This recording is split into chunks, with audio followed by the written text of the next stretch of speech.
Hi, babies. I don't mean to be so hard on all the exegesis, and that's a mouthful, isn't it? Bless your exegesis. Bless your dogmas and your theologies, those little belief systems that you ascribe to. That's legit, you know. It's a well-trodden path. So I don't want to offend all you exegetators by my fabulous rants,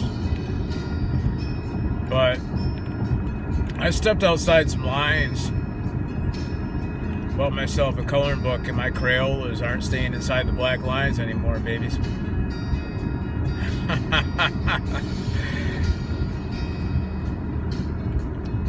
And it's okay.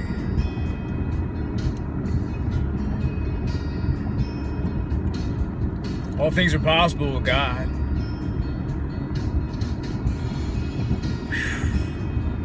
All things are possible with God. It's a hard thing. It's a hard thing, babies, for a rich man to enter in. It's a hard thing for a camel to go through the eye of a needle. But all things are possible. I used to strain out gnats. Jesus said to the religious people, you swallow a camel and you strain out a gnat. Kind of a graphic analogy. But you know what? I'm done with straining the gnats. I'm not gonna be straining gnats no more. Because my belly's full. And I'm gonna let loose. Like at a table, belly up at an Italian table of a pasta feast, where they just let loose of those winds of satisfaction. Because I'm not straining out gnats no more, babies, because we got winds of satisfaction. You know? But get this, though. You are the eye of the needle. Narrow is the way that leads to life. Babies, you are the narrow way. Jesus entered in. He became straightened. He became subject to your limitations. You are the eye of the needle. Jesus is the camel. And he's entered in. And he's pulled it off. Because all things are possible with God. So let not your hearts be troubled by all the things that loom in the narrow path, the straight ways, all the things that have to line up the exegesis in these narrow furrows. Because you are the eye of the needle, and it's through you when your heart is not troubled. It's by you, through you, in you, for you that he's manifested in an impossible spot. Oh, what a great salvation. Oh, what a great salvation he's wrought. All things are possible with God. Because us coming along with our little gnat straining, he's taken us on and loosed those winds of satisfaction. Oh my goodness, babies, this is good news. So let not your hearts be troubled.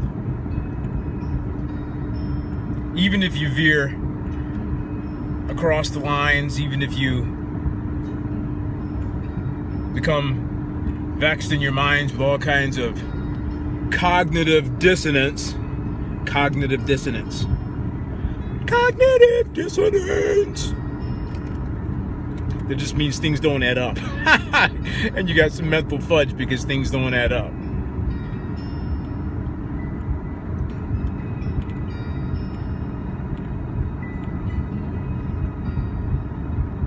Return to your rest, because he's dealt so bountifully with you.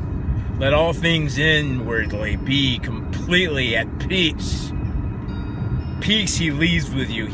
Peace he gives to you, not as the world gives. It don't add up. It doesn't calculate. It doesn't make sense. He doesn't give peace like the world gives peace. It's a peace that passes understanding. You can't think it through. You just bask in it. And as you bask in this peace of God that surpasses understanding, you become a glimmer of divine light in the world. You are the light of the world, babies. Your peace. The world didn't give it. The world can't take it away. This peace erupts into the world like a beam of light through the eye of a needle. Because you are a projector. When your eye is good, when you get that beam of light going through that eye of that needle, your body's filled with light and you emanate. Let all the earth be still before the Lord. Peace he's given to you and peace he leaves with you. But do you know this great salvation? Do you know the magnitude of this great salvation? That your environment, the nations, all peoples, every place where you step foot into, every environment, every atmosphere changes because of your presence, because you're the eye of the needle and that beam of light, that camel, that satisfaction is bursting out into every place. You're not straining gnats anymore, babies. You're not straining gnats. You're changing nations. You're shaking nations. Let all the earth be still before the Lord. You've got peace. He's given you peace. Peace he's left with you. And what is the result? What's the conclusion of that peace? Let all the earth be still before the Lord. Because you're a projector. Your eye is good. Your body's filled with light. And your body's got dimensions. It's a fractal projection that extends beyond the limitations of your physical body. And it impacts worlds. Not just the earth. Worlds. Galaxies. Whirling and twirling. Inflamed balls of gas in the outermost reaches of the universe. Boom! He knows about that.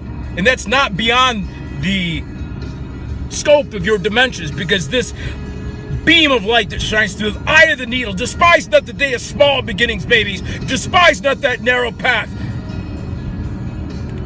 Because this emanates.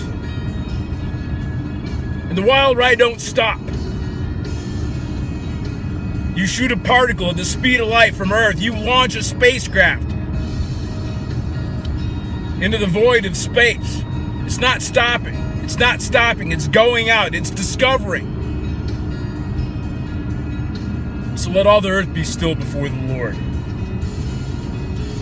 But let there be, according to Deuteronomy chapter 4, verse 32, also there to be a summoning of witnesses for your great salvation. Because Deuteronomy chapter 4, verse 32 says that unto the uttermost ends of the earth, from one end of heaven to the other, God has summoned true and righteous witnesses. He's called on you to make demand on the uttermost places of the universe, to make demand on them and to say, come and look at this great salvation. Come and behold what wonderful works God's doing in the hearts of the sons of men. Look at this eye of the needle. Look at this narrow path. Look at this insignificant thing that was straining gnats yesterday. And today it's blown up into the dimensions of a supernova. Behold your great salvation. You're not straining gnats anymore, babies. You are bursting forth with winds of satisfaction.